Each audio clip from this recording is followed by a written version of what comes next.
आज से लगभग 400 साल पहले एक विदेशी कंपनी भारत में व्यापार करने के लिए आई थी। उस कंपनी का नाम था ईस्ट इंडिया कंपनी।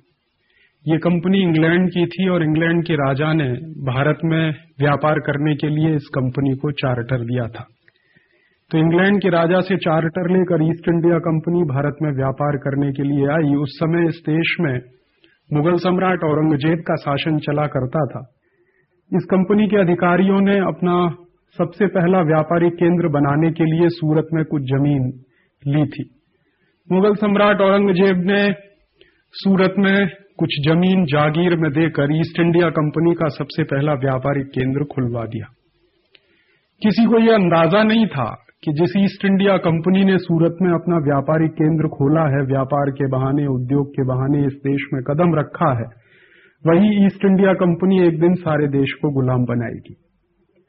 सूरत में ईस्ट इंडिया कंपनी का व्यापारिक केंद्र खुला, उसका व्यापार शुरू हुआ। व्यापार बढ़ते बढ़ते सारे सूरत में फैला।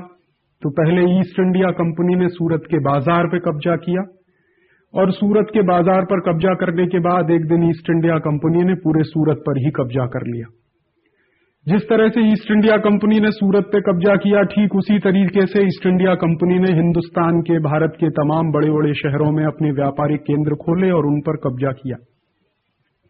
ईस्ट इंडिया कंपनी ने जो काम सूरत में किया था कब्जा करने का, व्यापार के बहाने से कब्जा करने का, बाजार के बहाने से देश पर कब्जा करने का, वही काम उसने मद्रास में किया, वही काम कलकत्ता में किया, वही काम दिल्ली में किया, वही काम आगरा में किया, वही काम हिंदुस्तान के तमाम शहरों में किया। धीरे धीरे सारे देश में ईस्ट इंडिया कंपनी के व्यापारिक केंद्र खुलते गए और जिन जिन शहरों में, जिन जिन स्थानों पर ईस्ट इंडिया कंपनी के व्यापारिक केंद्र खुले, वो सारे के सारे स्थान हिंदुस्तान के थे, हमारे थे वो, लेकिन ईस्ट इंडिया कंपनी के गुलाम होते चले गए। 150 साल तक ईस्ट इंडिया कंपनी का व्यापार के बहाने साम्राज्य इस देश में बनने लगा। 1750 तक ईस्ट इंडिया कंपनी की स्थिति व्यापार के बहाने इस देश में अपना साम्राज्य स्थापित करने की थी और 1757 के प्लासी के युद्ध के बाद तो ईस्ट इंडिया कंपनी ने ऐसा मान लिया और घोषित भी किया कि अब सारे देश पर करीब करीब उनका कब्जा हो गया। 1757 से 1815 के बीच में ईस्ट इंडिया कंपनी ने इस देश की जमकर लूट की। ईस्ट इंडिया कंपनी घोषित रूप से आई थी व्यापार करने के लिए, लेकिन सच्चाई यह है कि ईस्ट इंडिया कंपनी आई थी भारत की संपत्ति की लूट करने के लिए। क्योंकि सारी दुनिया जानती है, इतिहास में इस बात के प्रमाण हैं कि 17वीं शताब्दी की शुरुआत तक भारत दुनिया का सबसे बड़ा व्यापारिक और औद्योगिक केंद्र रहा। 17वीं शताब्दी की शुरुआत तक ये देश दुनिया में सबसे ज्यादा सामान बेचने वाला देश था, दुनिया में सबसे ज्यादा निर्यात करने वाला देश था। इस देश में संपत्ति बहुत थी, इस देश में पैसा बहुत था, इस देश में पूंजी बहुत थी। ये बात अंग्रेजों को मालूम थी। तो ईस्ट इंडिया कंपनी के बहाने से अंग्रेज इस देश में व्यापार करने के लिए नहीं आए थे, बल्कि ईस्ट इंडिया कंपनी के बहाने वो इस देश की संपत्ति को लूटने के लिए आए थे। तो ईस्ट इंडिया कंपनी के व्यापारिक केंद्र के खोलने के पीछे अंग्रेजों की मंशा यही थी कि धीरे धीरे सारे देश की संपत्ति पर कब्जा करना, और वो उन्होंने किया। तमाम जगह के छोटे छोटे राजा महाराजाओं पर अपनी दोस्ती का बहाना, अपने समझौते के बहाने से वहां कब्जा किया, उनकी संपत्ति अंग्रेजों के पास गई। तमाम दूसरे क्षेत्रों में अंग्रेजों ने, जहां पर समझौते नहीं हो सकते थे, जहां पर स्थानीय व्यवस्थाएं बहुत मजबूत थीं, स्थानीय लोग बहुत मजबूत थे, वहां पर अंग्रेजों ने उनको दंड देकर, उनको प्रताड़ित करके, उनको मारकर, उनको पीटकर अपनी व्यवस्था में लाने का काम किया। अपने कानून, तथाकथित कानून के द्वारा लोगों को प्रताड़ित करके वहां की संपत्ति लूटने का काम किया। तो ईस्ट इंडिया कंपनी ने 150 वर्ष में 17वीं शताब्दी के शुरुआत से लेकर 1760 के आसपास तक सारे देश में व्यापारिक केंद्र खोलकर कब्जा किया और उसके बाद इस देश की एक नियमित लूट शुरू की। ईस्ट इंडिया कंपनी जब इस देश में आई थी तो मात्र 50,000 पाउंड का संपत्ति लेकर, पूंजी लेकर इस देश में वो घुसी थी। 50,000 पाउंड की संपत्ति से इस देश में व्यापार शुरू करने वाली ईस्ट इंडिया कंपनी ने 1757 से लेकर 1815 के बीच में हिंदुस्तान से लगभग 1500 करोड़ रुपए की पूंजी इंग्लैंड भेजी। माने प्लासी के युद्ध से वाटरलू के बीच में, वाटरलू का जो युद्ध हुआ उस 1757 से 1815 के समय के बीच में इस देश की 1500 करोड़ रुपए की पूंजी इंग्लैंड पहुंच गई ईस्ट इंडिया कंपनी की लूट के बहाने। और बाद में औसतन जो हिसाब लगता है, बैठता है, वो ये है कि हर वर्ष लगभग 50 से 60 करोड़ रुपए की संपत्ति हिंदुस्तान से, भारत से इंग्लैंड जाने लगी। ईस्ट इंडिया कंपनी ने ये सारा जो इस देश में किया वो सब खुले व्यापार की नीति के तहत, मुक्त व्यापार की नीति के तहत, मुक्त बाजार की नीति के तहत किया। इस देश को लूटने के लिए ईस्ट इंडिया कंपनी और उसकी सरकार ने तरह तरह के कानून बनाए। अंग्रेजी सरकार इंग्लैंड में तरह तरह के कानून बनाती थी और उन कानूनों के तहत ईस्ट इंडिया कंपनी को लूट के नए नए तरीके मिलते थे। जैसे उदाहरण के लिए 1813 में ब्रिटिश पार्लियामेंट ने, ब्रिटेन की संसद ने, इंग्लैंड की संसद ने, अंग्रेजों की संसद ने एक चार्टर ऑफ फ्री ट्रेड पारित किया। ईस्ट इंडिया कंपनी को हर 20-20 साल में चार्टर दिए जाते थे। तो ऐसे ही 20-20 साल के चार्टरों के मिलने से ईस्ट इंडिया कंपनी इस देश में अपने लूट को, अपने साम्राज्य को पुख्ता करती थी, मजबूत करती थी। ऐसा ही एक चार्टर 1813 में ईस्ट इंडिया कंपनी को दिया इंग्लैंड की पार्लियामेंट की तरफ से। और 1813 का जो चार्टर ईस्ट इंडिया कंपनी को मिला वो सारा का सारा चार्टर फ्री ट्रेड के नाम पर था, मुक्त व्यापार के नाम पर था। ऐसा ही एक चार्टर 1813 में ईस्ट इंडिया कंपनी को दिया इंग्लैंड की पार्लियामेंट की तरफ से। और 1813 का जो चार्टर ईस्ट इंडिया कंपनी को मिला वो सारा का सारा चार्टर फ्री ट्रेड के नाम पर था, मुक्त व्यापार के नाम पर था। उस 1813 के चार्टर से ईस्ट इंडिया कंपनी को इस देश में तमाम तरह की सुविधाएं, तमाम तरह के नए अधिकार मिल गए और उन सारी सुविधाओं और अधिकारों को ईस्ट इंडिया कंपनी ने इस देश को और ज्यादा लूटने में इस्तेमाल किया। तो 1757 से 1815 तक की जो लूट है उससे कई गुना ज्यादा लूट फिर 1813 के बाद इस देश में शुरू हुई। और उस लूट का नतीजा ये था कि जो देश 17वीं शताब्दी के शुरुआत तक दुनिया में सबसे ज्यादा निर्यात करने वाला देश था, बहुत संपत्ति वाला देश था, बहुत संपन्न देश था, बहुत समृद्ध देश था, वो देश 1890 तक आते आते एक भिखारी देश में बदल गया। 1813 में जो चार्टर मिला था ईस्ट इंडिया कंपनी को, उस चार्टर के परिणाम ये हुए कि इस देश के अच्छे वस्त्र उद्योग को ईस्ट इंडिया कंपनी के अधिकारियों ने खत्म कर दिया, समाप्त कर दिया। इस देश की तमाम दूसरी व्यापारिक संस्थाओं को ईस्ट इंडिया कंपनी ने रौंद दिया। इस देश के तमाम दूसरे वस्त्र उद्योग के अलावा जो दूसरे बहुत संपन्न उद्योग थे उनको भी खूब जमकर इस देश में उन्होंने तोड़ा। इस देश की पूरी व्यापारिक और औद्योगिक व्यवस्था को अंग्रेजों ने अपने हिसाब से तोड़ दिया, अपने हिसाब से व्यवस्थित किया, उसको रिकंस्ट्रक्ट कर दिया, सारे देश की अर्थव्यवस्था को बदल के रख दिया अपने निजी स्वार्थ के लिए, अपने निजी पैसे की लूट के लिए। तो 1813 से 1890 के बीच जो लूट हुई वो 1815 से 1757 के बीच की लूट से कई गुना ज्यादा लूट थी। और इसी लूट का पैसा जब इंग्लैंड पहुंचा, लंदन पहुंचा, अंग्रेजों के पास पहुंचा, तो उसी पैसे से कहा जाता है कि इंग्लैंड ने औद्योगिक क्रांति की। बहुत सारे इतिहासकार इस बात को मानते हैं कि अगर भारतवर्ष की लूट न हुई होती, अंग्रेजों ने भारतवर्ष को न लूटा होता, तो शायद कभी इंग्लैंड में औद्योगिक क्रांति हो नहीं पाती। तो अंग्रेज आए थे इस देश में लूट के लिए, अंग्रेज आए थे इस देश में संपत्ति ले जाने के लिए।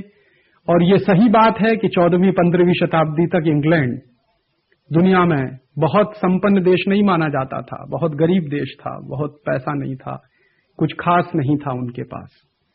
तो वो सारी की सारी संपत्ति जो हिंदुस्तान से, भारतवर्ष से इंग्लैंड गई, उसी संपत्ति ने इंग्लैंड को समृद्धशाली बनाया।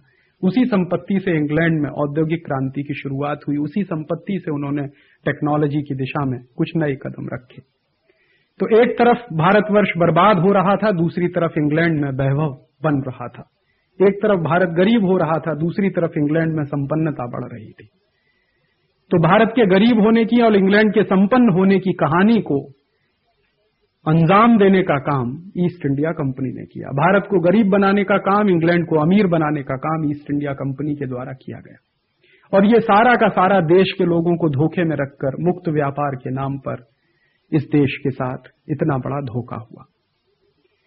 किसी तरह इस देश में जब लोगों को समझ में आने लगा कि ईस्ट इंडिया कंपनी इस देश में व्यापार के बहाने लूट रही है, इस देश को गुलाम बना रही है, और 1858 में तो अंग्रेजों की बाकायदा सरकार यहां चलने लगी थी इस देश में। 1857 तक इस देश में ईस्ट इंडिया कंपनी का शासन चलता था। फिर 1858 से इस देश में ईस्ट इंडिया कंपनी का शासन बदलकर सीधे अंग्रेजों का शासन इस देश में स्थापित हो गया। तब इस देश के लोगों को अंदाजा लगने लगा कि ये अंग्रेज इस देश में व्यापार करने नहीं आए हैं, ईस्ट इंडिया कंपनी व्यापार करने नहीं आई है, इस देश को लूटने के लिए आई है। और उस लूट के खिलाफ इस देश के लोग संगठित होने लगे, उनमें चेतना आने लगी। जब देश के लोगों में चेतना आई, अंग्रेजों के खिलाफ लोग संगठित हुए, तो इस देश में एक बहुत बड़ा स्वाधीनता संग्राम शुरू हुआ। 1857 में उसकी शुरुआत हुई। हालांकि ये स्वाधीनता संग्राम छिटपुट तरीके से सारे देश में उसके पहले भी चलता रहा। जहां जहां लोगों की शक्ति थी, क्षमता थी, लोग लड़ते थे, और जहां संभव होता था वहां अंग्रेजों को पीट भी लेते थे, अंग्रेजों को मार भी लेते थे। लेकिन 1857 से सारे देश में अंग्रेजों के खिलाफ बगावत की एक आवाज शुरू हो गई, और उस बगावत के बढ़ते बढ़ते कदम 1890 तक और मजबूत हुए। 20वीं शताब्दी के शुरुआत में बाकायदा इस देश में स्वदेशी आंदोलन चला। 1905 में अंग्रेजों ने बंगाल का विभाजन किया, लॉर्ड कर्जन ने बंगाल का विभाजन किया, उसके विरोध में सारे देश में स्वदेशी का आंदोलन चला। और उस स्वदेशी की आंदोलन की ताकत इतनी ज्यादा थी कि 1911 में आकर अंग्रेजी सरकार को बंगाल का विभाजन वापस लेना पड़ा। इतिहास में ऐसी बहुत कम घटनाएं हैं जो घटना 1911 में इस देश में घटित हुई कि पहले बंगाल का विभाजन किया और उसके बाद बंगाल का विभाजन वापस हुआ। इसी स्वदेशी आंदोलन ने सारे देश के लोगों को एक सूत्र में बांधने का काम किया। इस देश के महान नेताओं ने, लोकमान्य तिलक, गोपाल कृष्ण गोखले, महात्मा गांधी, और महात्मा गांधी के पहले दयानंद सरस्वती की श्रेणी के और दूसरे तमाम महान विभूतियां इस देश में जब लगी आंदोलन के क्षेत्र में, तो इस देश के लोग संगठित होने लगे। इसी के साथ साथ इस देश में चंद्रशेखर आजाद, भगत सिंह, सुभाष चंद्र बोस, खुदीराम बोस, तात्या टोपे, झांसी की रानी लक्ष्मीबाई जैसे वीर पुरुषों की, महिलाओं की टोलियां भी इस देश में आजादी के लिए सक्रिय होती रहीं और समय समय पर अपने योगदान करती रही। 1947 में यह देश आजाद हुआ एक लंबी लड़ाई के बाद। 90 साल की लड़ाई 1857 से 1947 तक इस देश में लगातार लड़ी गई। उसके पहले भी लड़ाई चलती रही, लेकिन 1857 से 1947 का समय तो बहुत महत्वपूर्ण रहा इस देश की आजादी के इतिहास में। 1947 में हम आजाद हुए एक ईस्ट इंडिया कंपनी की गुलामी से, अंग्रेजों की गुलामी से। लेकिन आज बहुत दुख है और दुर्भाग्य है हम सबका कि आजादी के 50 साल बीतने के बाद फिर से इस देश में हजारों विदेशी कंपनियां आ गई। पहले एक ईस्ट इंडिया कंपनी आई थी इस देश में व्यापार करने, उसने इस देश को 250 वर्षों तक खूब जमकर लूटा, एक अच्छे खासे संपन्न समृद्ध देश को भिखारी और गरीब देश में बदल दिया। अब 4000 से ज्यादा विदेशी कंपनियां इस देश में आ गई हैं लूटने के लिए। सन 1991 के बाद से एक नया नारा इस देश में दिया गया है, उदारीकरण का, ग्लोबलाइजेशन का, लिबरलाइजेशन का। इस उदारीकरण और ग्लोबलाइजेशन, लिबरलाइजेशन के बाद तो विदेशी कंपनियों के आने की संख्या बहुत तेजी से बढ़ी है। 1991 से पहले 1947 से 1991 के बीच में जितनी विदेशी कंपनियां इस देश में नहीं आई, उससे ज्यादा विदेशी कंपनियां 1991 से 1996 के बीच में आ चुकी हैं। हजारों हजार विदेशी कंपनियों के साथ समझौते हो रहे हैं। इस देश में ऐसा लगता है कि सारा का सारा राजनीतिक तंत्र विदेशी कंपनियों के लिए पलक पांवड़े बिछाकर काम कर रहा है। कोई भी व्यक्ति इस देश में प्रधानमंत्री बनता है, वित्त मंत्री बनता है, किसी प्रदेश का मुख्यमंत्री बनता है, तो सबसे पहला काम वो ये करता है विदेशी कंपनियों को बुलाने के लिए या तो विदेश जाता है, या तो हिंदुस्तान में ही बयान देकर, भारतवर्ष में ही बयान देकर, प्रेस कॉन्फ्रेंस करके वो कहता है कि विदेशी कंपनियों का इस देश में खुला स्वागत है। इस देश को लूट की खुली छूट के लिए फिर से छोड़ दिया गया है।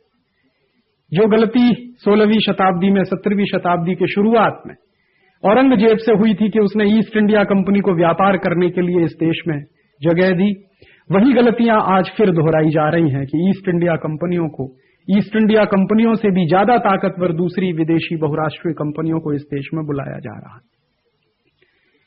इन विदेशी कंपनियों को बुलाने के पीछे कुछ तर्क दिए जाते हैं। इस देश में जो विदेशी कंपनियों के समर्थक लोग हैं, इस देश में जो बहुराष्ट्रीय कंपनियों के समर्थक लोग हैं, वो कुछ तर्क देते हैं। उनमें से सबसे पहला तर्क है कि विदेशी कंपनियां आएंगी, बहुराष्ट्रीय कंपनियां आएंगी तो देश में पूंजी आएगी, पैसा आएगा, क्योंकि इस देश में पूंजी की कमी है, पैसे की कमी है, संपत्ति की कमी है। दूसरा तर्क यह दिया जाता है कि विदेशी कंपनियां आएंगी तो इस देश में उच्च तकनीकी आएगी, उच्च तकनीकी आएगी, उसके साथ साथ इस देश में क्वालिटी के सामान मिलेंगे। विदेशी कंपनियां आएंगी तो हाई टेक्नोलॉजी आएगी, उच्च तकनीकी आएगी, अच्छी तकनीकी आएगी तो अच्छे क्वालिटी के सामान मिलेंगे। तीसरा तर्क यह दिया जाता है कि जब विदेशी कंपनियां आएंगी तो इस देश में रोजगार बढ़ेगा। इस देश में बेरोजगारी बहुत है, बेरोजगारी बहुत है, उसके कारण से गरीबी भी बहुत है। तो तीसरा तर्क यह दिया जाता है कि जब विदेशी कंपनियां आएंगी तो इस देश में रोजगार बढ़ेगा, रोजगार बढ़ेगा तो गरीबी दूर हो जाएगी। और चौथा तर्क यह दिया जाता है कि चूंकि विदेशी कंपनियां हमेशा उच्च तकनीकी लेके आती हैं, क्वालिटी के सामान बनाती हैं, इसलिए इस देश का निर्यात भी बहुत तेजी से बढ़ जाएगा। इन चारों तर्कों को देखना चाहिए।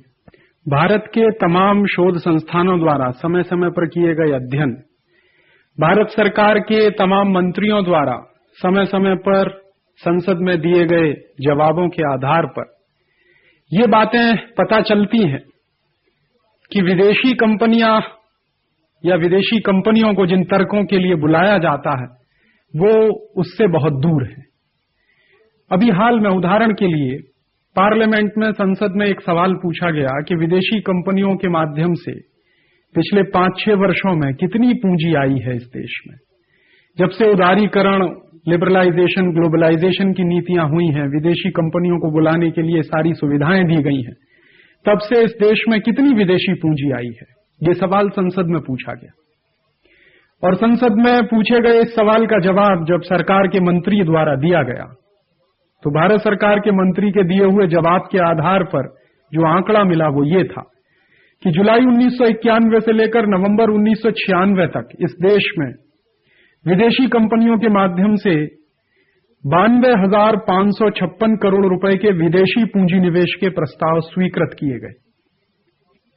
लेकिन इन 92,556 करोड़ रुपए के विदेशी पूंजी निवेश के प्रस्तावों में से वास्तव में कितने प्रस्ताव लागू हो पाए, मतलब कि जितनी पूंजी के विदेशी पूंजी निवेश के प्रस्ताव पारित हुए हैं, क्या वो सारी की सारी पूंजी इस देश में आ गई है? तो जवाब उसका मिलता है नहीं। हमेशा ये होता है कि जितने प्रस्ताव पारित होते हैं, स्वीकृत होते हैं, भारत सरकार जितने प्रस्तावों पर हस्ताक्षर करती है, मेमोरेंडम ऑफ अंडरस्टैंडिंग जितने साइन किए जाते हैं, उससे बहुत कम पूंजी हमेशा आया करती है। जो वास्तविक पूंजी इस देश में आती है वो बहुत कम होती है। तो भारत सरकार के ही आंकड़ों के अनुसार जुलाई 1991 से जुलाई 1996 तक 92,556 करोड़ रुपए के विदेशी पूंजी निवेश के प्रस्ताव स्वीकृत हुए, लेकिन इनमें से वास्तव में हमारे देश में जो विदेशी पूंजी आई है वो सिर्फ 19,469 करोड़ रुपए की है। अर्थात स्वीकृत पूंजी निवेश से आने वाली पूंजी मात्र 20% ही है। तो इससे अंदाजा लगता है कि कितना बड़ा ढोल पीटा जाता है विदेशी पूंजी के लिए, और वास्तव में आने वाली विदेशी पूंजी उससे बहुत कम होती है। इसको ऐसे भी कहा जा सकता है कि जितने प्रस्ताव पारित होते हैं उसकी 1/5 पूंजी ही वास्तव में इस देश में आती है। दूसरी सच्चाई एक और है कि ये जो 19,469 करोड़ रुपए की विदेशी पूंजी आई भी है विदेशी कंपनियों के प्रस्तावों के माध्यम से, ये किस तरीके से आई है, इस पूंजी का स्वरूप क्या है? तो पता चलता है कि ये जो पूंजी है उसमें से अधिकांश पूंजी या ज्यादा पूंजी तो वित्तीय पूंजी है, और वित्तीय पूंजी वो पूंजी होती है जो शेयर बाजार में या सट्टा बाजार में लगी होती है। माने शेयर बाजार और सट्टा बाजार के माध्यम से जो पूंजी आती है वो वित्तीय पूंजी कहलाती है, और वित्तीय पूंजी से कभी भी किसी देश में ना तो उत्पादन बढ़ता है ना रोजगार पैदा होता। वित्तीय पूंजी तो शेयरों के खरीद फरोख्त में लगती है, सट्टे बाजार में, सट्टा बाजारी में लगती है। तो भारत में आई हुई जितनी विदेशी पूंजी है उसमें से चूंकि अधिकांश पूंजी वित्तीय पूंजी है, सट्टा बाजार में लगी हुई पूंजी है, शेयर बाजार में लगी हुई पूंजी है। इसलिए उस पूंजी से इस देश का कोई भला नहीं हो पाया है पिछले 5-6 वर्षों में। न तो इस पूंजी से कोई उत्पादन बढ़ा है, न तो इस पूंजी से कोई रोजगार पैदा हुआ है। ये पूंजी हार्ट मनी के रूप में आई है, और ये जो पूंजी हार्ट मनी होती है ये कभी एक देश में है और हो सकता है कुछ दिनों के बाद दूसरे देश में चली जाए। जिन विदेशी कंपनियों ने सट्टा बाजार में, शेयर बाजार में पूंजी लगाई है, जिन विदेशी वित्तीय संस्थानों ने इस देश के सट्टा बाजार और शेयर बाजार में पूंजी लगाई है, अगर उनको लगे कि भारत से ज्यादा अच्छा बाजार हांगकांग का है, या भारत से ज्यादा अच्छा बाजार चीन का है, या भारत से ज्यादा अच्छा बाजार किसी दूसरे देश का है, ताइवान का है, या भारत से ज्यादा अच्छा बाजार उनको किसी और देश का लगने लगे, तो ये सारी पूंजी तुरंत जो है क्षण भर में हमारे देश के बाजार से निकलकर उन देशों के बाजार में चली जाएगी। चूंकि ये पूंजी निवेशित नहीं है उत्पादन के लिए, रोजगार बढ़ाने के लिए, इसलिए इस पूंजी का इस देश को कोई लाभ नहीं मिलता है। तो विदेशी पूंजी के क्षेत्र में, विदेशी पूंजी के रूप में इतना बड़ा धोखा इस देश के साथ हो रहा। सरकार के ही आंकड़े ये सिद्ध करते हैं कि कोई विदेशी पूंजी आ नहीं रही है। इसके उल्टे जितनी विदेशी पूंजी आती है उससे कई गुना ज्यादा पूंजी देश के बाहर चली जाती है। सरकार के रिजर्व बैंक के ही आंकड़ों के अनुसार सन 1981 से सन 1989 के बीच में भारत में कुल विदेशी पूंजी निवेश हुआ 11,453 करोड़ रुपए का, जबकि इसी अवधि में माने सन 1981 से 1989 के बीच में जो पूंजी भारत से बाहर चली गई वो है 13,930 करोड़ रुपए का। इसका माने है कि 11,453 करोड़ रुपए की पूंजी आई और 13,930 करोड़ रुपए की पूंजी डॉलर के रूप में इस देश से बाहर चली गई। इसी तरह जुलाई 1991 से नवंबर 1996 के बीच में जो विदेशी पूंजी भारत में आई 19,469 करोड़ रुपए की है, जबकि इसी दौर में लगभग 34,240 करोड़ रुपए की पूंजी डॉलर के रूप में भारतवर्ष से बाहर चली गई। जुलाई 1991 से नवंबर 1996 के बीच में जो प्रस्ताव स्वीकृत हुए, उन प्रस्ताव की स्वीकृति का मात्र 20% पूंजी आई, लेकिन जो 20% पूंजी आई भी, उस 20% पूंजी की वजह से हिंदुस्तान से बाहर जाने वाली पूंजी उससे लगभग दोगुनी है। 19,469 करोड़ रुपए की पूंजी आई 1991 से नवंबर 1996 के बीच में, और 34,240 करोड़ रुपए की पूंजी इस देश के बाहर चली गई।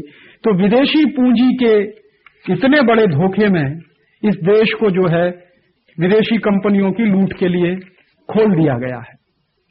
दुनिया भर में भी यही स्थिति है। विदेशी कंपनियां दुनिया के जिन देशों में जाती हैं वहां बहुत कम पूंजी लेकर जाती हैं, और उन देशों से जितनी ले जाने वाली पूंजी है विदेशी कंपनियों द्वारा वो कई गुना ज्यादा होती है। हमारे देश में भी विदेशी कंपनियों के कुछ आंकड़े उपलब्ध हैं जो पूंजी लेकर आती हैं इस देश में और कितनी पूंजी ले जाती हैं।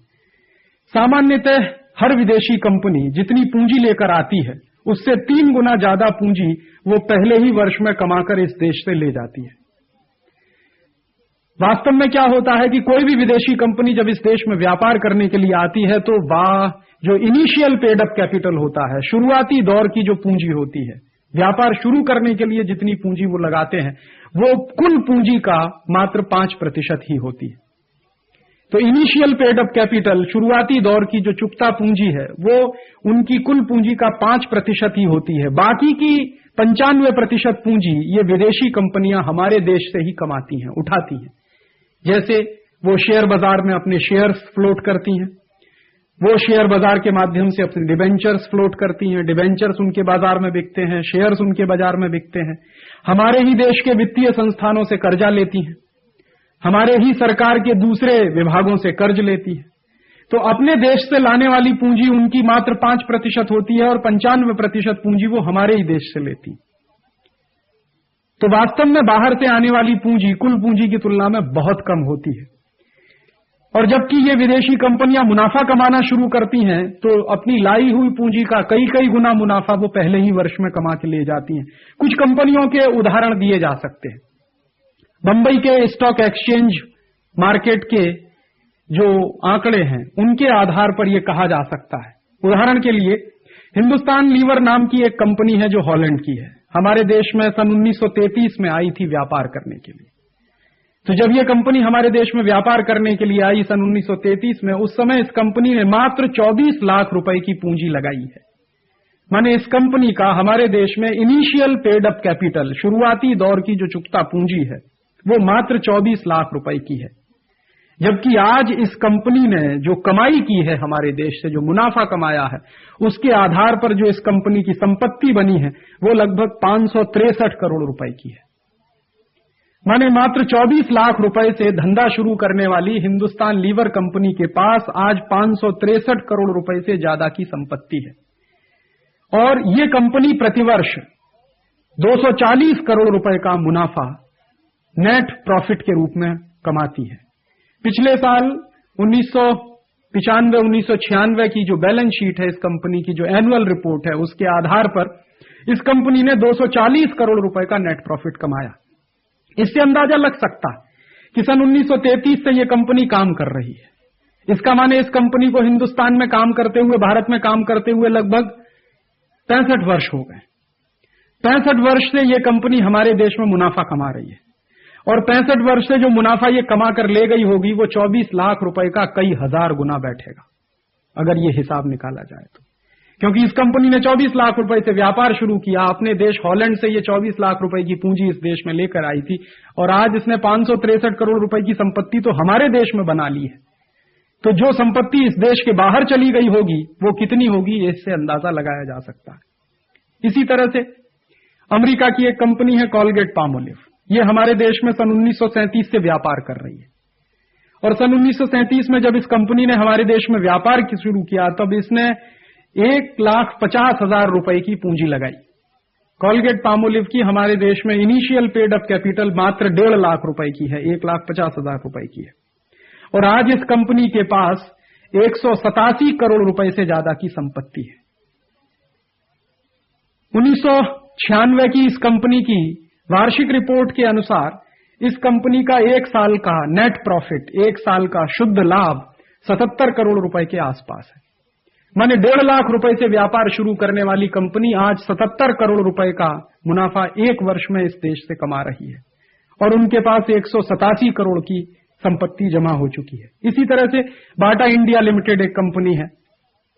यह कंपनी सन 1931 में भारत में व्यापार करने के लिए आई थी, और 70 लाख रुपए से इस कंपनी ने व्यापार शुरू किया है।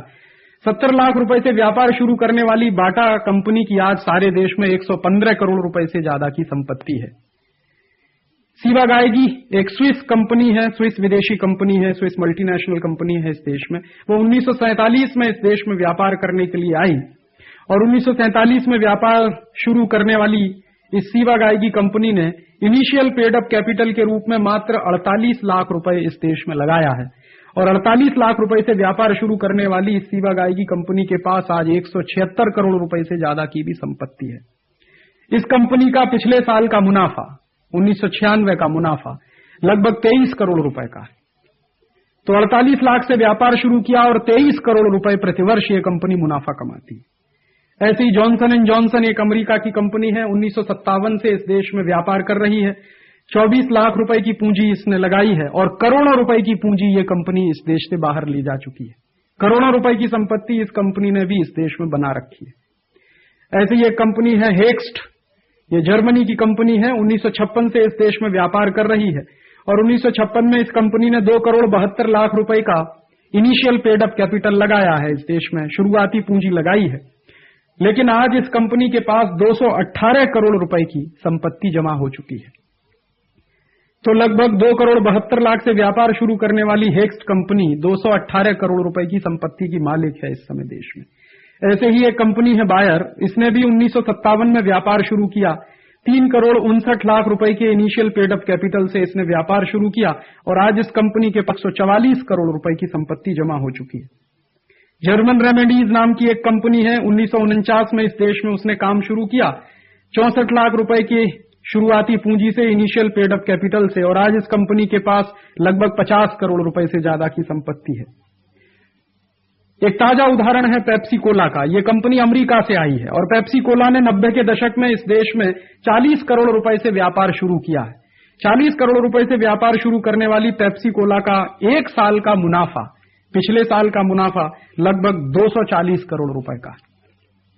तो इससे अंदाजा लग सकता है कि ये विदेशी कंपनियां बहुत थोड़ी सी पूंजी लेकर आती हैं और उससे कई गुना ज्यादा पूंजी ये हमारे देश की लेकर चली जाती है। तो वास्तव में पूंजी इन कंपनियों के द्वारा हमारे देश में आ नहीं रही है, बल्कि इन कंपनियों के द्वारा हमारी पूंजी इस देश के बाहर जा रही है। यही काम ईस्ट इंडिया कंपनी करती थी। मात्र 50,000 पाउंड से व्यापार शुरू किया और 60 करोड़ रुपए की पूंजी, 60 करोड़ की संपत्ति वो एक साल में इस देश से बाहर ले जाती थी। औसतन 250 साल तक उसने इस देश को लूटा। अंदाजा लगाया जा सकता है कि कितने हजार करोड़ रुपए की संपत्ति ईस्ट इंडिया कंपनी ले गई होगी। जो काम ईस्ट इंडिया कंपनी करती थी वही काम आज ये विदेशी कंपनियां कर रही हैं। नाम मात्र की पूंजी लेकर आती हैं और हजारों करोड़ रुपए की संपत्ति इस देश के बाहर जा रही। ये तो उदाहरण है कुछ 8-10 कंपनियों के।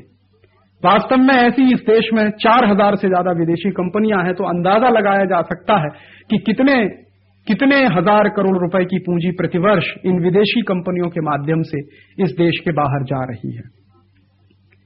दूसरी बात, दूसरा तर्क पर मैं ये कहना चाहता हूं कि जब भी विदेशी कंपनियों के बारे में ये कहा जाता है कि ये आएंगी तो उच्च तकनीकी लेके आएंगी, ये आएंगी तो इस देश में क्वालिटी के सामान मिलेंगे, ये तर्क बहुत ही गलत है, एकदम झूठ है। कोई भी विदेशी कंपनी इस देश में बहुत उच्च तकनीकी लेके आती नहीं। माने जीरो टेक्नोलॉजी, जहां पर कोई उच्च तकनीकी की जरूरत नहीं है, ऐसे क्षेत्रों में विदेशी कंपनियों ने ज्यादा व्यापार किया और ये पिछले 50 साल का अनुभव यही कहता। हमारे यहां कोई भी विदेशी कंपनी ऐसी टेक्नोलॉजी लेकर नहीं आती जो टेक्नोलॉजी अप टू डेट हो। माने जो टेक्नोलॉजी आज यूरोप में या अमेरिका में या दुनिया के तमाम विकसित देशों में लेटेस्ट मानी जाती हो, ऐसी लेटेस्ट टेक्नोलॉजी लेके कभी कोई विदेशी कंपनी हमारे देश में काम करने नहीं आती। अधिकांश विदेशी कंपनियां जो इस देश में आई हैं वो क्या कर रही हैं? आलू के चिप्स बेच रही हैं, टमाटर की चटनी बेच रही हैं, चिप्स बेच रही हैं, चॉकलेट बेच रही हैं, टॉफी बेच रही हैं, डबल रोटी बनाकर बेच रही हैं, बोतल में पानी भर के बेच रही हैं। अभी तो कुछ कंपनियों ने मसाले बेचना शुरू कर दिया है। एक विदेशी कंपनी ने तो नमक बेचना शुरू कर दिया अन्नपूर्णा के नाम से। अब ये पूछा जा सकता है कि ये आलू का चिप्स, टमाटर की चटनी, आम का अचार या मसाले या बोतल में पानी भर के बेचना या चॉकलेट बेचना या बिस्कुट बेचना या डबल रोटी बेचना या कॉस्मेटिक्स के आइटम, सौंदर्य प्रसाधन के आइटम बेचना, ये कौन सी टेक्नोलॉजी है? दुनिया भर में ये सारे के सारे सामान शून्य तकनीकी के सामान माने जाते हैं, जीरो टेक्नोलॉजी के सामान माने जाते हैं। तो ज्यादा विदेशी कंपनियां तो इस देश में इसी क्षेत्र में आ रही हैं। और विदेशी कंपनियां ये जीरो टेक्नोलॉजी या शून्य तकनीकी के क्षेत्र में ही क्यों आती हैं? उसका कारण यह है कि ये क्षेत्र एक ऐसा क्षेत्र है जहां पर मुनाफे की गुंजाइश बहुत होती है। बहुत कम पूंजी से बहुत ज्यादा मुनाफा इस क्षेत्र से कमाया जा सकता है। कई बार लोगों को यह भ्रम रहता है कि ये विदेशी कंपनियां हैं जो भारी टेक्नोलॉजी लेके आती हैं। ये भ्रम जो है अब टूटना ही चाहिए। कोई भी विदेशी कंपनी कभी कोई भारी या लेटेस्ट टेक्नोलॉजी लेकर इस देश में आती नहीं है। उसके कई बार लोगों को यह भी भ्रम होता कि ये विदेशी कंपनियां आती हैं तो टेक्नोलॉजी के साथ साथ हमको क्वालिटी देती हैं। कोई क्वालिटी नहीं है। कई बार तो ये कंपनियां जहर बेचती हैं क्वालिटी के नाम पर। जैसे उदाहरण के लिए पेप्सी कोला या कोका कोला नाम की 2 विदेशी कंपनियां इस देश में आई हैं। दोनों अमेरिका से आई हैं और ये दोनों अमेरिका से आने वाली कंपनियां इस देश में क्या बेच रही हैं? इस देश में बोतल में पानी भर के बेच रही हैं, सॉफ्ट ड्रिंक के नाम पर। ये बोतल में भर के पानी जो बेचा जाता है, ये बोतल में भरा हुआ पानी जहर है। क्यों? क्योंकि ये जितने सॉफ्ट ड्रिंक पेप्सी कोला या कोका कोला जैसे बनते हैं, जितने ठंडे पेय पदार्थ बनते हैं पेप्सी कोला या कोका कोला के, इन सभी ठंडे पेय पदार्थों में sodium benzoate, potassium sorbate, phosphoric acid, citric acid, butylated hydroxy anisole, beta carotene, ऐसे तमाम खतरनाक रासायनिक पदार्थों का इस्तेमाल किया जाता है। और ऐसे तमाम खतरनाक रासायनिक पदार्थों का इस्तेमाल करके ही पेप्सी कोला, कोका कोला जैसे ठंडे पेय पदार्थ बनते हैं। ये सभी रासायनिक पदार्थ धीमे जहर माने जाते हैं और ये सभी ऐसे रासायनिक पदार्थ हैं जो कैंसर जैसी गंभीर बीमारियां पैदा करते हैं। तो कैंसर जैसी गंभीर बीमारियां पैदा करने वाले सामानों को मिलाकर जो पानी बेचा जा रहा है सॉफ्ट ड्रिंक के नाम पर, ठंडे पेय के नाम पर, वो क्वालिटी कैसे हो सकता है? दूसरी बात, शरीर विज्ञान के अनुसार हमेशा ये होता है कि कार्बन डाइऑक्साइड गैस शरीर में से बाहर निकाली जाती है और ऑक्सीजन गैस हम सांस के द्वारा शरीर में अंदर ले जाते हैं। लेकिन ये जितने सॉफ्ट ड्रिंक हैं, जितने ठंडे पेय पदार्थ हैं, ये सबके सब कार्बन डाइऑक्साइड से बनते हैं। इनको तकनीकी भाषा में कार्बोनेटेड वाटर भी कहा जाता है, माने कार्बन डाइऑक्साइड मिले हुए पानी है ये सबके सब।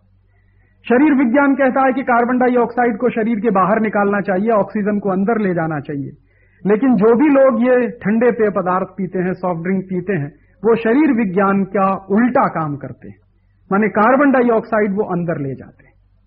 और ये कार्बन डाइऑक्साइड ही है जो आपके गले के नीचे उतरते ही आपकी नाक में सनसनी पैदा करती है, माथे में सनसनी पैदा करती है, खट्टी खट्टी डकारें आती हैं। अक्सर लोग कहा करते हैं कि सॉफ्ट ड्रिंक पीते ही गले में सनसनी पैदा होती है, नाक में सनसनी पैदा होती है, दिमाग में सनसनी पैदा होती है। ये क्यों होती है? ये इसलिए है कि आप कार्बन डाइऑक्साइड पी रहे, आप जहर पी रहे, और जब भी शरीर में इस तरह के जहरीले पदार्थ आप डालेंगे तो शरीर की अपनी स्वाभाविक प्रतिक्रिया होती है, और वो स्वाभाविक प्रतिक्रिया के तहत ही शरीर मना करता है कि आप इनको मत पीजिए, लेकिन आप इनको जो है क्वालिटी प्रोडक्ट मानकर पीते ही चले जाते हैं।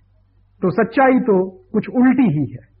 विदेशी कंपनियां कोई ना तो टेक्नोलॉजी लेके आती हैं, ना तो कोई क्वालिटी देती है। इसी से जुड़ी हुई एक बात और समझने की है कि ये पेप्सी कोला या कोका कोला जैसे ठंडे पेय पदार्थ जो बाजार में बेचे जाते हैं 7 रुपए के, 8 रुपए के, ये 7-8 रुपए की बेची जाने वाली बोतल पेप्सी कोला या कोका कोला के कारखाने में जब बन के तैयार होती है तो मात्र इस बोतल के बनने पर 70 पैसे का खर्च आता। तो 70 पैसे में जो पानी बन के तैयार होता है, कार्बोनेटेड वाटर या सॉफ्ट ड्रिंक, वो बाजार में 7 रुपए का, 8 रुपए का बिकता है। इसका माने क्या है? इसका माने ये है कि बहुत कम कीमत में जो सामान बनता है वो हमारी जेब को काटकर बाजार में बेचा जाता है।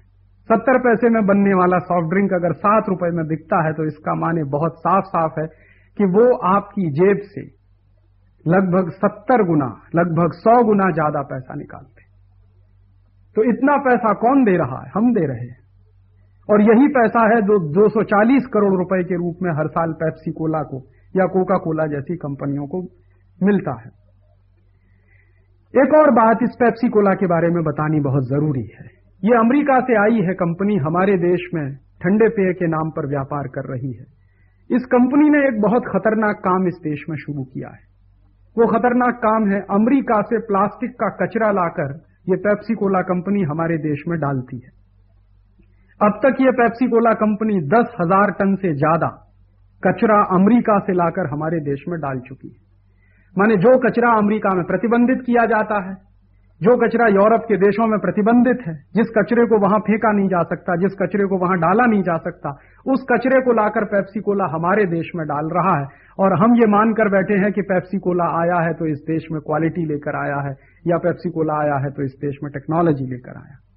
ना तो कोई क्वालिटी है, ना तो कोई टेक्नोलॉजी है। और सबसे बड़ा दुर्भाग्य क्या है इस देश का? आजादी के 50 साल के बाद भी भारत सरकार ये मानती है, सरकारी आंकड़े हैं इस बात के, कि इस देश में लगभग 2 लाख गांवों में पीने का पानी नहीं है। हमारी आजादी के 50 साल बीतने के बाद भी इस देश के 2 लाख गांवों में हम पीने का पानी नहीं दे पाए हैं। दूसरी तरफ इस देश के गांव-गांव में पेप्सी कोला और कोका कोला जैसी रद्दी चीजें बिक रही हैं। ये आजादी का कैसा तमाशा है कि हम 50 साल के बाद भी शुद्ध पीने का पानी नहीं दे सके हैं 2 लाख गांवों में, लेकिन पेप्सी कोला हर गांव में मिलता है, पेप्सी कोला हर शहर में मिलता है। क्या ये नहीं हो सकता कि जितना पैसा पेप्सी कोला इस देश से कमा रही है उतने पैसे में इस देश के लिए पानी की व्यवस्था की जा सके? और हिसाब लगाइए तो बिल्कुल स्पष्ट है कि अगर 240 करोड़ रुपए जो पेप्सी कोला को हम दे रहे हैं इस देश से, उस 240 करोड़ रुपए को पेप्सी कोला को देना बंद कर दिया जाए तो सारे देश के 2 लाख गांवों के लिए पीने के पानी की व्यवस्था की जा सकती। तो एक तरफ देश में पीने का पानी नहीं है, दूसरी तरफ पेप्सी कोला बिक रहा। ये कुछ गंभीर प्रश्न है जिसको हमको समझना चाहिए, सोचना चाहिए कि आखिरकार हम जा किधर रहे। और फिर हमको ये तय करना चाहिए इस देश में कि हमको पहले पीने का पानी चाहिए या पेप्सी कोला चाहिए। और अगर महात्मा गांधी, जिन्होंने इस देश की आजादी के लिए सबसे ज्यादा काम किया, महात्मा गांधी जिन्होंने इस देश की आजादी का इतना बड़ा सपना देखा, उस महात्मा गांधी के सपने के अनुसार तो इस देश में पहले पीने के पानी की जरूरत है, पेप्सी कोला की इस देश को कोई जरूरत नहीं। महात्मा गांधी ने जो फॉर्मूला दिया था, जो सूत्र दिया था इस देश में, वो सूत्र तो ये है, वो कहा करते थे अक्सर कि जब भी हम कोई विकास की योजनाएं बनाएं, जब भी हम कोई नीतियां बनाएं, तो उन नीतियों और विकास की योजनाओं को हम कैसे परखें। तो उसके परखने के लिए उन्होंने सूत्र दिया था कि हर उस नीति और विकास की योजना को समाज के सबसे अंतिम आदमी की तरफ ध्यान रखकर हम कसौटी पर कसें और लगे कि उस योजना से, उस नीति से उस अंतिम आदमी को क्या फायदा होने वाला है, तभी वो नीति इस देश में चलनी चाहिए। ये उनका दिया हुआ एक सूत्र है। और इस कसौटी पर अगर हम ये कसकर देखते हैं तो पता चलता है कि पेप्सी कोला और कोका कोला की तो इस देश को कोई जरूरत नहीं है। महात्मा गांधी के दिए हुए इस फॉर्मूले के आधार पर तो गांव-गांव को पीने का पानी मिलना चाहिए, लेकिन गांव-गांव में ये पेप्सी कोला बिक रहा है और 240 करोड़ रुपए देश के खून पसीने की कमाई का हम विदेशी कंपनी को दे रहे हैं। ऐसे ही कुछ विदेशी कंपनियां हैं जो इस देश में मंजन बेचती हैं, कॉलगेट, क्लोजअप, सिबाका, फॉरहंस। और अक्सर लोग इस भ्रम में रहते हैं कि इन टूथपेस्टों में या टूथ पाउडर में कोई बड़ी भारी क्वालिटी है, कोई बड़ी भारी हाई टेक्नोलॉजी है। सच्चाई ये है कि ये टूथपेस्ट भी जीरो टेक्नोलॉजी के आइटम होते हैं, शून्य तकनीकी के आइटम होते हैं। इनमें भी कोई क्वालिटी होती नहीं है। सामान्यतः सारे के सारे टूथपेस्ट जो बनते हैं वो डाई कैल्शियम फॉस्फेट से बनते हैं। और डाई कैल्शियम फॉस्फेट कहां से आता है? डाई कैल्शियम फॉस्फेट मरे हुए जानवरों के हड्डियों में से निकाला जाता है। तो मरे हुए जानवरों की हड्डियों में से जो निकाला जाता है डाई कैल्शियम फॉस्फेट, उससे कोई टूथपेस्ट बनता है और सवेरे ही सवेरे उठकर हम अपने अपने मुंह से रगड़ते हैं और फिर कहते हैं कि सांस की बदबू दूर होती है। इससे बड़ा भ्रम तो कोई दूसरा हो नहीं सकता। ये तो बहुत बड़ा भ्रम है, टेक्नोलॉजी का भ्रम है, ये बहुत बड़ा भ्रम है, क्वालिटी का भ्रम है।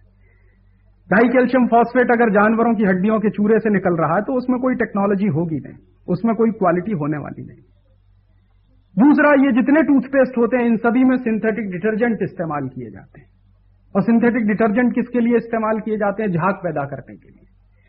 जो सिंथेटिक डिटर्जेंट झाग पैदा करने के लिए शेविंग क्रीम में इस्तेमाल किया जाता है, वही सिंथेटिक डिटर्जेंट टूथपेस्ट में भी इस्तेमाल होता है। शेविंग क्रीम का फॉर्मूला और टूथपेस्ट का फॉर्मूला करीब करीब एक ही है। लोगों को बहुत भ्रम है कि जितना ज्यादा झाग पैदा होगा उतनी ज्यादा अच्छी क्वालिटी का टूथपेस्ट है। तो ये तो ठीक उल्टी बात है। जितना ज्यादा झाग पैदा होगा इसका माने उतना ही ज्यादा सिंथेटिक डिटर्जेंट उसमें है। और सिंथेटिक डिटर्जेंट तो शरीर के लिए बहुत ही हानिकारक होता है, त्वचा के लिए भी बहुत हानिकारक होता है। तो सिंथेटिक डिटर्जेंट और ऊपर से प्लास्टिक का ब्रश। दुनिया के सारे बड़े डेंटिस्ट इस बात को कहते हैं कि प्लास्टिक के जो ब्रश होते हैं, नया नया प्लास्टिक का ब्रश अगर आप खरीद कर लाएं और उस प्लास्टिक के ब्रश से आप मंजन करना शुरू करें, पेस्ट करना शुरू करें, तो 3-4 दिन के बाद उस प्लास्टिक के ब्रश में तमाम तरह के कीटाणु पैदा हो जाते हैं। और चाहे आप उसको 50 बार धोइए तो भी वो खत्म नहीं होते। और हमारे यहां तो एक एक प्लास्टिक का ब्रश जो है 1-1 साल तक लोग घिसते रहते हैं। तो उनमें तो जो है पता नहीं कितने कीटाणु पैदा होते हैं। और उन कीटाणुओं से भरे हुए प्लास्टिक के ब्रश को रोज सवेरे ही सवेरे अपने अपने दांतों से रगड़ते हैं। जानवरों की हड्डियों के चूरे से निकले हुए डाई कैल्शियम फॉस्फेट के बने हुए मंजन को रोज अपने अपने मुंह से लगाते हैं। और हम सब इस बेवकूफी में जिंदा हैं कि हमको बहुत बड़ी और बड़ी भारी क्वालिटी मिल रही है। सच्चाई एक और भी है कि जिन देशों में सबसे ज्यादा टूथपेस्ट इस्तेमाल किए जाते रहे हैं, जिन देशों में सबसे ज्यादा ये प्लास्टिक के ब्रश इस्तेमाल किए जाते रहे हैं, उन्हीं देशों में सबसे ज्यादा दांतों के मरीज हैं। अमेरिका में, यूरोप में दांतों के मरीजों की संख्या सबसे ज्यादा है। तो इन देशों में अगर सबसे ज्यादा दांतों के मरीज हैं तो ये पेस्ट और टूथब्रश के ही कारण है। और उन तमाम देशों में अब इस बात की चेतना पैदा हो रही है कि टूथपेस्ट और टूथब्रश का बहिष्कार किया जाए। दुनिया के जितने बड़े अच्छे डेंटिस्ट हैं वो अब ये सलाह देने लगे हैं कि आप उंगली से मंजन करिए तो दांतों की मालिश होगी, मसूड़ों की मालिश होगी, आपके दांत पहले से ज्यादा अच्छे रहेंगे। एक्यूप्रेशर के सिद्धांत के अनुसार अगर आप उंगली से मंजन करते हैं तो उंगली के वो सारे बिंदु दबते हैं जो आपके शरीर की भिन्न भिन्न नाड़ियों से जुड़े हुए होते हैं। तो बहुत वैज्ञानिक तरीका है उंगली से मंजन करना। लेकिन आज के इस वातावरण में, आज के इस बेवकूफी के वातावरण में बता दिया गया है कि पेस्ट और ब्रश करना ज्यादा बड़ी क्वालिटी है, उंगली से मंजन करना कुछ घटिया क्वालिटी है। सच्चाई तो उल्टी है, उंगली से मंजन करना ज्यादा अच्छी क्वालिटी का काम हो सकता है, क्योंकि एक साथ उससे आपकी मालिश होती है मसूड़ों की, दांत भी सुरक्षित रहते। तो ये जो विदेशी कंपनियों के बारे में भ्रम है कि वो क्वालिटी लेके आती हैं, टेक्नोलॉजी लेके आती हैं, ये भ्रम बिल्कुल गलत है। ये भ्रम है, ये सच्चाई नहीं है। लोगों को इस भ्रम से बाहर आने की जरूरत है। ऐसे ही एक तीसरा उदाहरण और दिया जा सकता है। ये सच है, सब जानते हैं कि आज से 20-25 साल पहले तक इस देश में कोई चाय नहीं पीता था, कॉफी नहीं पीता था, क्योंकि इस देश की परंपरा में, इस देश की संस्कृति में चाय और कॉफी जैसी चीजें तो बहुत रद्दी चीजें मानी जाती। लेकिन इन विदेशी और बहुराष्ट्रीय कंपनियों की विज्ञापनबाजी ने आज देश के घर घर में चाय पिलाना शुरू कर दिया है, कॉफी पिलाना शुरू कर दिया। विज्ञान की जानकारी के अनुसार चाय में टैनिन नाम का जहरीला पदार्थ होता है और कॉफी में कैफीन नाम का जहरीला पदार्थ होता है। तो आप जितनी बार चाय पिएंगे, जितनी बार कॉफी पिएंगे, उतनी ही बार आपके शरीर में टैनिन जाएगा, उतनी ही बार आपके शरीर में कैफीन जाएगा। और ये टैनिन और कैफीन दोनों ही कैंसर पैदा करने वाले पदार्थ हैं। अगर ज्यादा मात्रा में आपके शरीर में चले जाएं तो कैंसर हो सकता है। तो इस देश में तो बहुत बड़ा भ्रम फैलाया जा रहा है, चाय का विज्ञापन करके विदेशी कंपनियां घर घर को चाय पिलाने में लगी हुई हैं।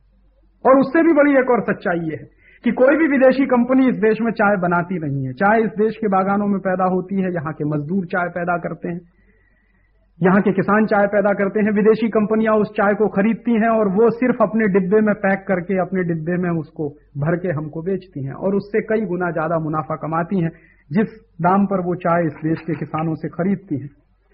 तो ये बहुत बड़ा भ्रम अक्सर इस देश में लोगों के मन में पाया जाता है कि विदेशी कंपनियां आती हैं तो टेक्नोलॉजी लेके आती हैं या क्वालिटी लेके आती हैं। एक दो उदाहरण और दिए जा सकते हैं। उदाहरण के लिए बहुत सारे सौंदर्य प्रसाधन के सामान इस देश में बनते हैं और विदेशी कंपनियां उनको बनाती। तो सौंदर्य प्रसाधन के जितने सामान बनते हैं उन सभी सामानों के बनाने में बड़ी भारी जीव हिंसा होती है। लाखों करोड़ों बेजुबान निरीह प्राणियों को मारा जाता है तमाम तरह के सौंदर्य प्रसाधन बनाने के लिए। और उन सौंदर्य प्रसाधनों को बाजार में लाने से पहले तमाम तरह के एक्सपेरिमेंट्स किए जाते हैं, टेस्ट किए जाते हैं। तो उन एक्सपेरिमेंट्स करने में, टेस्ट करने में, वो प्रयोग करने में लाखों करोड़ों बेजुबान प्राणी, निरीह प्राणी मारे जाते हैं। तो लाखों करोड़ों बेजुबान और निरीह प्राणियों को मारकर जो सामान बनते हैं वो सौंदर्य प्रसाधन कैसे हो सकते हैं? वो आदमी का सौंदर्य कैसे बढ़ा सकते हैं? एक तरफ जिन सामानों के बनने में या बनाने में जीवों की हत्या होती हो, हिंसा होती हो, प्रकृति का नुकसान होता हो, वो सामान किसी दूसरे का सौंदर्य कैसे बढ़ा सकते हैं? और एक और बड़ी बात है उसको समझने की कि कभी भी सौंदर्य प्रसाधन के सामानों को आप इस्तेमाल करके ज्यादा सुंदर हो नहीं सकते। भगवान ने आपको जैसा बनाया है, ईश्वर ने आपको जैसा बनाया, आप वैसे ही रहने वाले। आप एक नहीं 100 सौंदर्य प्रसाधन इस्तेमाल करिए, 100 नहीं 1000 इस्तेमाल करिए, 10 साल इस्तेमाल करिए, 20 साल इस्तेमाल करिए, तो भी आपका शरीर, आपकी त्वचा, आपका रंग, आपका चेहरा, आपका सब कुछ शरीर का वैसा का वैसे ही रहने वाला, उसमें कोई फर्क नहीं पड़ने वाला। तो भी हम बार बार इस भ्रम में क्यों पड़ते हैं कि बार बार सौंदर्य प्रसाधन खरीदते हैं और उनका इस्तेमाल करते हैं? फिर एक और बात है जो समझनी चाहिए, थोड़ी गहरी बात है लेकिन भारतीय संस्कृति से जुड़ी हुई है कि सौंदर्य जो है खरीदा नहीं जा सकता, वो तो प्रकृति प्रदत्त होता है। और जो प्रकृति प्रदत्त है, प्रकृति के द्वारा दिया हुआ है, भगवान के द्वारा दिया हुआ, ईश्वर के द्वारा दिया हुआ है, उसमें कोई बढ़ोतरी होती नहीं है, कोई कर नहीं सकता। ये रोज रोज इतना बड़ा झूठ बोला जाता है। एक विदेशी कंपनी इतना बड़ा झूठ बोलती है कि वो गोरेपन की क्रीम बेचती है, फेयर एंड लवली।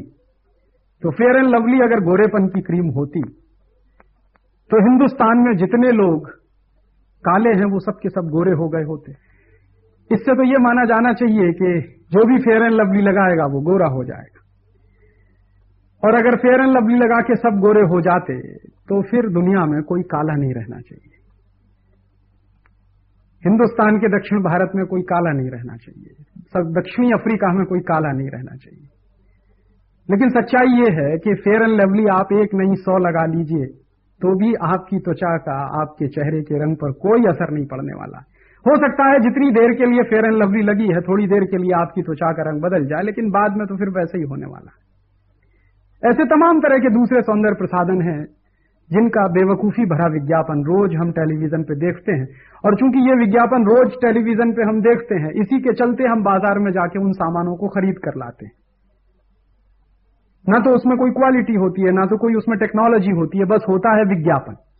और विज्ञापन के मार्फत ये कंपनियां अपने तमाम तरह के सामान बेच लेती हैं। ऐसा ही उदाहरण दिया जा सकता है साबुन बेचने वाली कंपनियों का। तमाम तरह के साबुन इस देश में बिकते हैं। एक साबुन बिकता है जो तंदुरुस्ती की रक्षा करने वाला है, लाइफ बॉय। इस देश में कहा जाता है कि लक्स जो है फिल्मी सितारों का सौंदर्य साबुन है। इस देश में और तमाम ऐसे साबुन बनते हैं। सच्चाई तो यह है कि ये फिल्मी सितारे साबुनों से बहुत कम नहाया करते हैं। ये तो कुछ प्राकृतिक तरीकों से, चंदन के पाउडर से या हल्दी के पाउडर से या उबटन बनाकर या ऐसे तमाम सामान इस्तेमाल करके उन सबसे नहाते हैं। ज्यादा फिल्मी सितारे तो साबुन इस्तेमाल करते नहीं, और अगर ज्यादा साबुन इस्तेमाल किया जाए तो त्वचा तो खराब ही हो जाती है। त्वचा की जो शाइनिंग है, त्वचा की जो चमक होती है, त्वचा के ऊपर जो मेलानिन नाम का तत्व होता है, वो तो कम ही होता जाता है। जितना ज्यादा साबुन लगाएंगे उतना ज्यादा तो वो खत्म ही होता जाता है। इसलिए त्वचा की खराबी तो उसमें है ही। और इस देश में तो हजारों साल तक बिना साबुन के भी लोग रहते थे, और जब वो साबुन नहीं लगाते थे तो साबुन जैसा कुछ तो लगाते ही होंगे, और उनकी सुंदरता कोई कम नहीं थी। आज के समय में जो साबुन लगाने वाले लोग हैं वो कोई ज्यादा सुंदर हो गए हों जो साबुन नहीं लगाते हैं उनसे, ऐसा कुछ है नहीं। तो ये सुंदरता का तो भ्रम पैदा कर रही है। कोई भी विदेशी कंपनी अपने किसी भी सौंदर्य प्रसाधन के माध्यम से किसी को सुंदर बनाने का दावा करती है तो वो बहुत बड़ा झूठ है, और इन सब झूठ के खिलाफ तो इस देश में लोगों को आवाज उठानी ही चाहिए। जो लोग इस झूठ के नाम पर लुट रहे हैं, अपनी जेब कटवा रहे हैं, अपना पैसा दे रहे हैं, उनको इस बारे में गंभीरता से सोचना चाहिए। उच्च तकनीकी और क्वालिटी के नाम पर इन कंपनियों के पास कुछ नहीं है सिवाय विज्ञापनबाजी के। शुद्ध रूप से इन कंपनियों के विज्ञापन बिकते हैं इस देश में, ब्रांड नेम बिकता है, और उस ब्रांड नेम को स्थापित किया जाता है विज्ञापन के द्वारा। एक एक कंपनी के एक एक सामान का दिन में 10 बार, 15 बार, 20 बार टेलीविजन पे विज्ञापन आता है, रेडियो पे आता है, अखबारों में आता है, पत्रिकाओं में छपता है, बड़े बड़े होर्डिंग्स पे लगा रहता है। एक ही एक विज्ञापन हम दिन में कम से कम 10 बार सुनते हैं, 10 बार देखते हैं, 10 बार पढ़ते हैं, तो हमारे दिमाग में वो बैठ जाता। और बचपन से 3 साल का, 2 साल का, 1 साल का बच्चा टेलीविजन पर वही देखता है, वही सुनता है, बड़ा होता है वही से विज्ञापन देखकर सुनकर, तो उसको भी वो नाम याद हो जाते हैं। तो चूंकि विज्ञापन के नाम आदमी के दिमाग में बैठ जाते हैं, तो इसलिए उन विज्ञापनों के नाम के बैठ जाने के दम पर ही ये कंपनियां अपना सामान बेचती हैं। एक सच है, वो सच ये ऐसा है कि अगर किसी बात को, चाहे वो झूठ ही क्यों ना हो, बार बार कहा जाए, लगातार कहा जाए, कई बार कहा जाए, तो कुछ दिन के बाद, कुछ समय के बाद लगने लगता है कि यही सच है। ऐसा ही होता है। ये विदेशी कंपनियां विज्ञापनों के माध्यम से बहुत बड़ा झूठ रोज बोलती हैं, बार बार बोलती हैं, लगातार बोलती हैं, और उस झूठ को सुनते सुनते सुनते सुनते छोटे छोटे बच्चे से लेकर बड़ों तक के दिमाग में यही बैठ जाता है कि शायद यही सच है।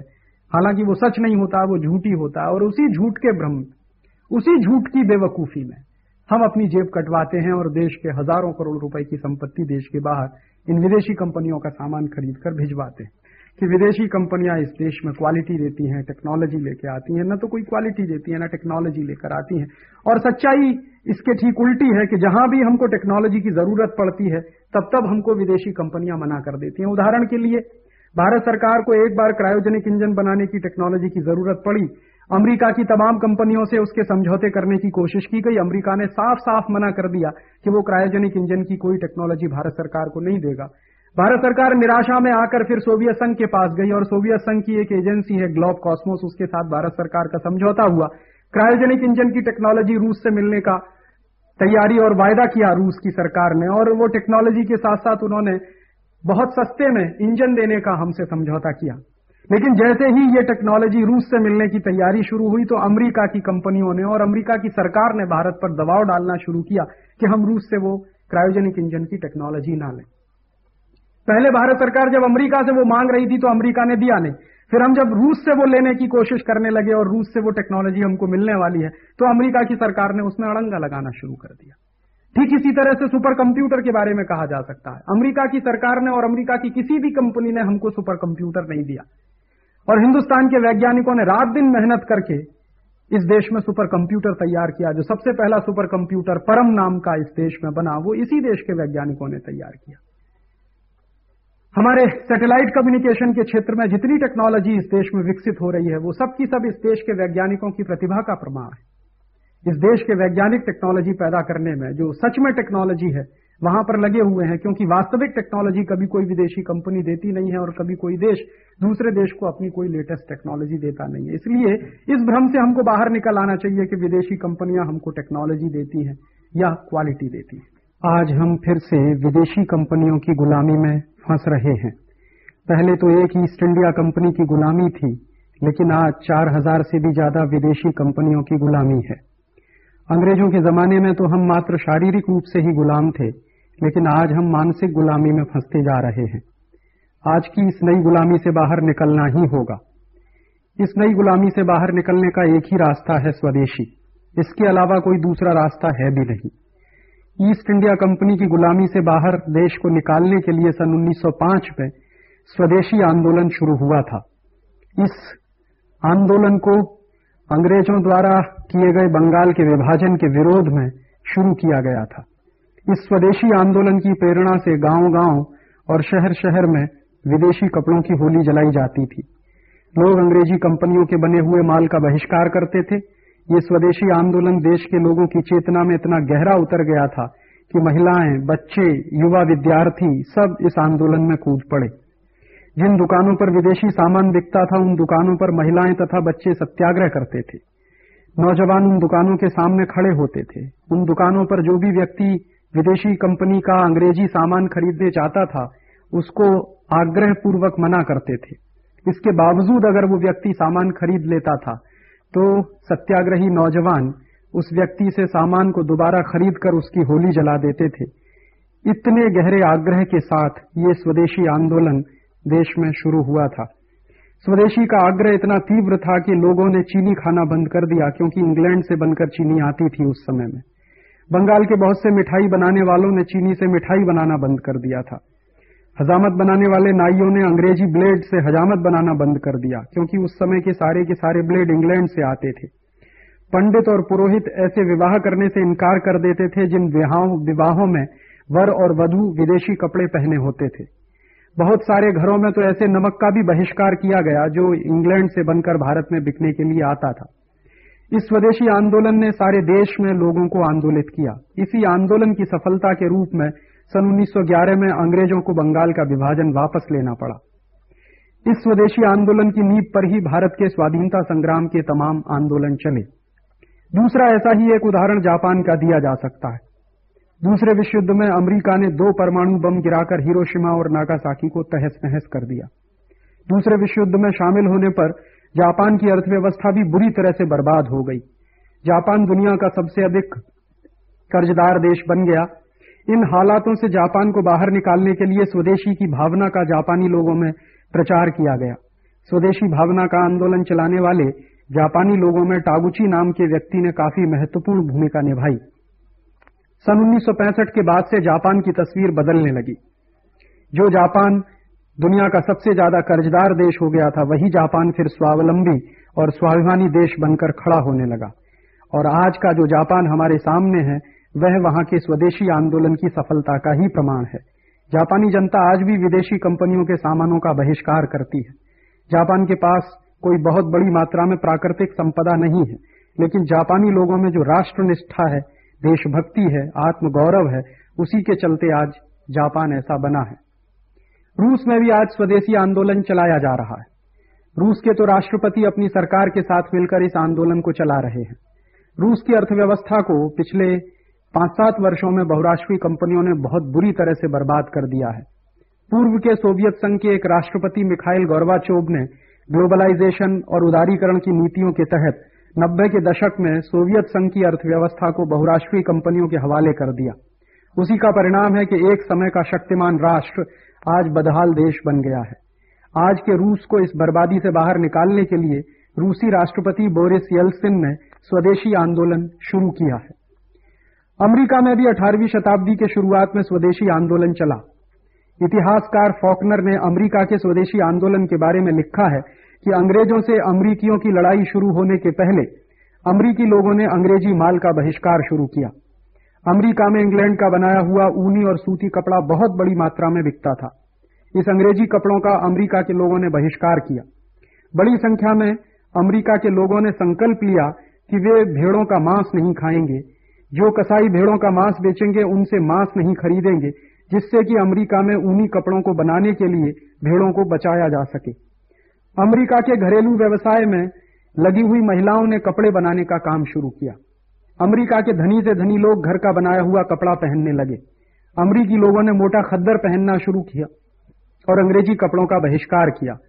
इसी स्वदेशी आंदोलन को अमेरिकियों ने बाद में हथियारबंद लड़ाई के साथ जोड़ दिया। अंग्रेजों के खिलाफ युद्ध में अमेरिकी जनता की विजय हुई और उसके बाद अमेरिका आज जो कुछ भी है वह हम सभी के सामने है। इन उदाहरणों से स्पष्ट है कि जब भी कोई राष्ट्र गंभीर आर्थिक, राजनीतिक या सांस्कृतिक संकट में फंस जाता है तो देश की जनता को उसमें से बाहर निकलने के लिए स्वदेशी के ही रास्ते पर चलना पड़ता है। 1905 में भारत के लोगों के अभिक्रम से जो स्वदेशी आंदोलन शुरू हुआ था उसे आज फिर से करना होगा। इसके लिए विदेशी बहुराष्ट्रीय कंपनियों के सामानों का बहिष्कार करना होगा और संकल्प लेना होगा कि हम अपने जीवन में अधिक से अधिक स्वदेशी सामानों का ही उपयोग करें। इस राष्ट्र के नए निर्माण के लिए अपनी संस्कृति और अपनी भाषाओं पर गर्व करना होगा। अपने मूल्य और अपनी धरोहरों का सम्मान करें। स्वदेशी पर आधारित जीवन शैली विकसित करें। अपने मोहल्ले, अपने गांव, अपने शहरों में स्वदेशी विचारधारा का अधिक से अधिक प्रचार करें और विदेशी कंपनियों के सामानों का बहिष्कार करने के लिए लोगों को प्रेरित करें। बहिष्कार वह डायनामाइट है जो बड़े से बड़े गुलामी के पहाड़ों को तोड़ देता है। आजादी बचाओ आंदोलन पिछले 8 वर्षों से विदेशी बहुराष्ट्रीय कंपनियों के बहिष्कार की मुहिम चला रहा है।